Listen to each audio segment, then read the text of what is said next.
चलिए, स्वागत है आपका फिर से नई वीडियो में। इस वीडियो में हम विश्व कैंसर दिवस के बारे में बात करेंगे।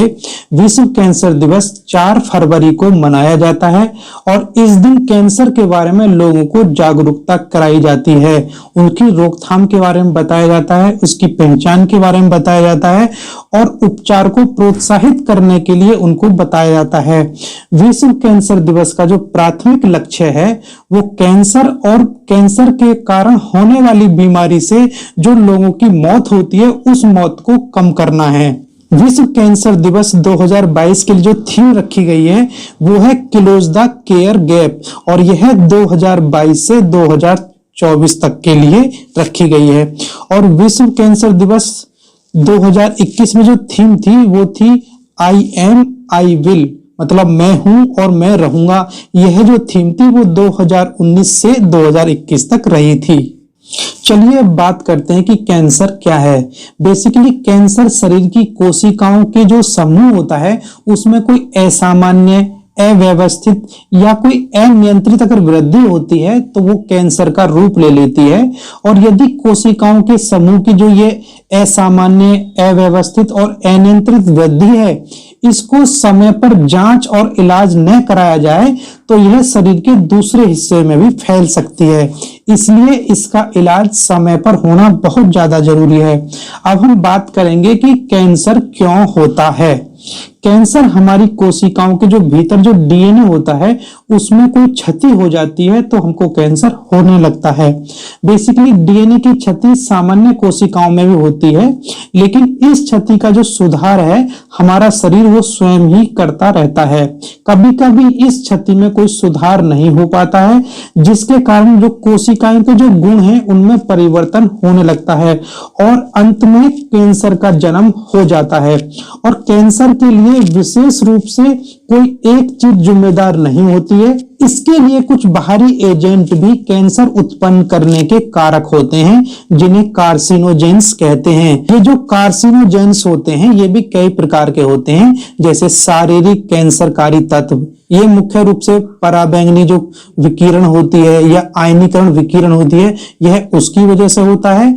और दूसरे जो होते हैं वो रासायनिक कैंसरकारी तत्व होते हैं, इसमें एस्बेस्टस होता है, तंबाकू होता है, बहुत ज्यादा हम तंबाकू का सेवन करते हैं, और एफ्लोटॉक्सिन्स होते हैं, मतलब जो दूषित आहार का हम लोग सेवन करते हैं तो उसमें एफ्लोटॉक्सिन्स होते हैं। और तीसरा होता है आर्सेनिक। आर्सेनिक भी जो दूषित जल का यदि हम सेवन करेंगे तो उसमें भी ये आर्सेनिक पाया जाता है जो कि एक कार्सिनोजेंस है, मतलब कैंसर कॉजिंग तत्व है। और नेक्स्ट होता है इसमें जैविक कैंसरकारी तत्व। तो इसमें क्या होते हैं, जैविक में होंगे मतलब वायरस, मतलब जो जीवित हैं, जैसे कि वायरस हैं या फिर कोई बैक्टीरिया है या हेपेटाइटिस बी हो गया, किसी को हेपेटाइटिस सी हो गया है। और नेक्स्ट एक वायरस होता है मानव पैपिलोमा वायरस, HPV, मतलब ह्यूमन पैपिलोमा वायरस। HPV परजीवियों से होने वाला ये एक संक्रमण है, तो ये इसकी वजह से भी जो कैंसर हो सकता है। वृद्धावस्था भी कैंसर के विकास के लिए एक महत्वपूर्ण कारक है। तंबाकू, अल्कोहल का सेवन करना, अस्वास्थ्यकर आहार का सेवन करना, शारीरिक निष्क्रियता आदि भी ये जैविक कैंसरकारी तत्व होते हैं। चलिए अब हम बात करेंगे कि भारत में जो कैंसर है मुख्य रूप से कौन कौन सा कैंसर ज्यादा होता है, मतलब सबसे ज्यादा कैंसर होने की संभावना कौन से वाले कैंसर की होती है। तो इसमें मुख्य रूप से 5 कैंसर इस टाइप के हैं जो कि सबसे ज्यादा हमारे देश में होते हैं। इसमें सबसे नंबर 1 पर होता है स्तन कैंसर, मतलब ये स्तन का जो कैंसर होता है महिलाओं में बहुत ज्यादा होता है।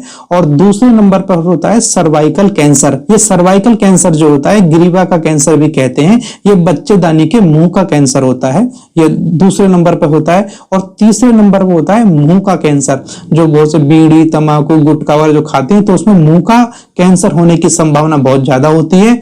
और चौथे नंबर पर होता है फेफड़ों का कैंसर और 5वें नंबर पर होता है कोलोरेक्टल कैंसर। जो कोलोरेक्टल जो कैंसर होता है इसको पेट का कैंसर कहते हैं, या बड़ी आंत का जो कैंसर होता है इसको ही कहते हैं। तो अब हम बात करेंगे जो सामान्य रूप से पुरुषों में कौन कौन से टाइप के कैंसर होते हैं।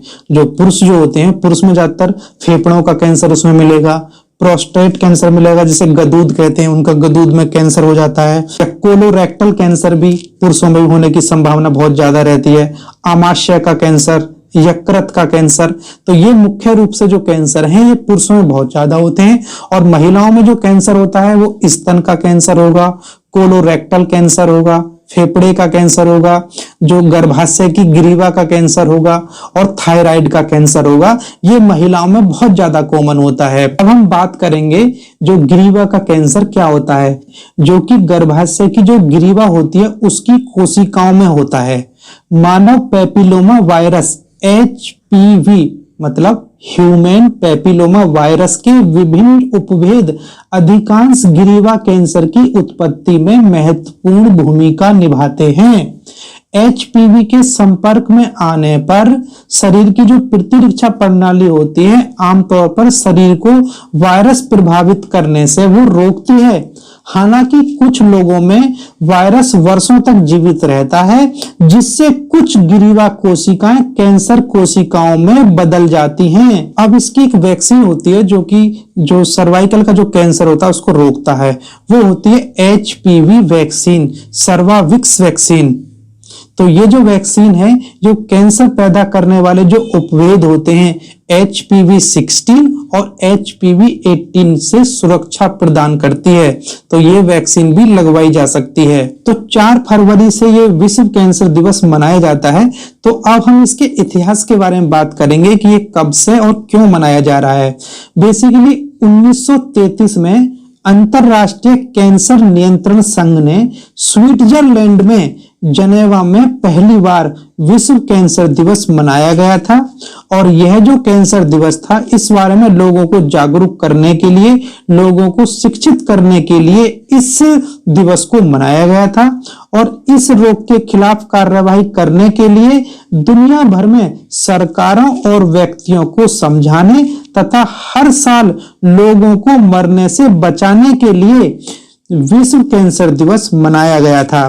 तो 2014 में इसे विश्व कैंसर घोषणा के लक्ष्य 5 पर इसको केंद्रित किया गया था, जो कैंसर के कलंक को कम करने और मिथकों को दूर करने से संबंधित था। मतलब इसके बारे में बहुत से मिथक भी थे, मतलब अफवाहें भी थी कि एक बार किसी को हो गया तो दोबारा सही नहीं होगा।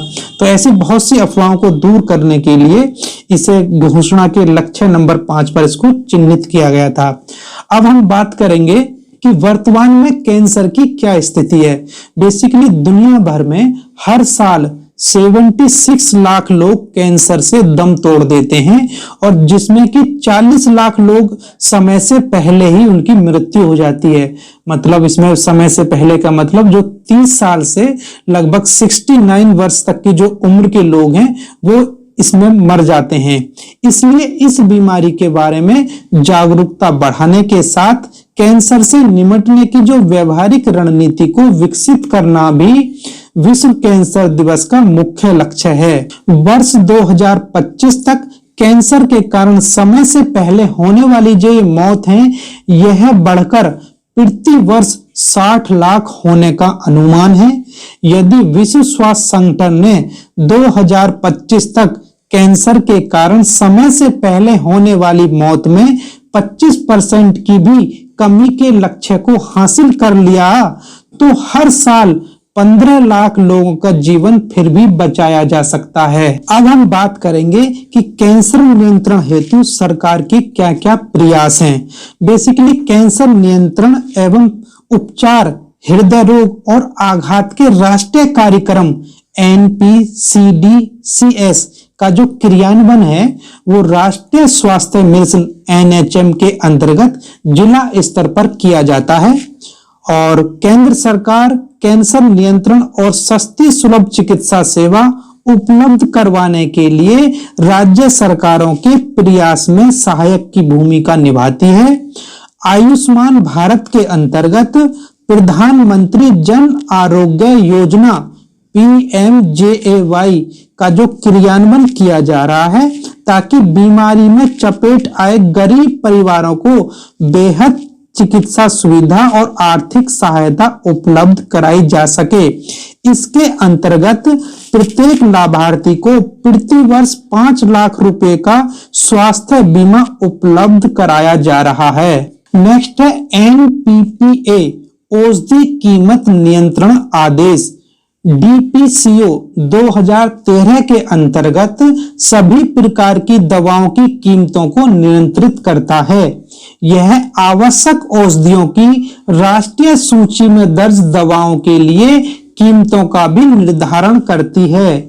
DPCO 2013 की जो पहली अनुसूची में जिन दवाइयों को शामिल किया गया था उसमें कैंसर के उपचार की दवाएं भी शामिल हैं। भारत ब्रिटेन कैंसर शोध पहल विज्ञान और टेक्नोलॉजी मंत्रालय के जैव प्रौद्योगिकी विभाग तथा कैंसर रिसर्च UK CRUK का 5 वर्ष का सहयोगी द्विपक्षीय शोध कार्यक्रम है और यह जो कार्यक्रम है ये कैंसर के किफायती दृष्टिकोण पर बिल्कुल फोकस करेगा। तो यह जो जानकारी थी इसके इतिहास से संबंधित और भारत सरकार के द्वारा इसमें क्या क्या संचालन किया जा रहा है ये जानकारी थी। राष्ट्रीय कैंसर ग्रिड NCG का गठन अगस्त 2022 में किया गया था।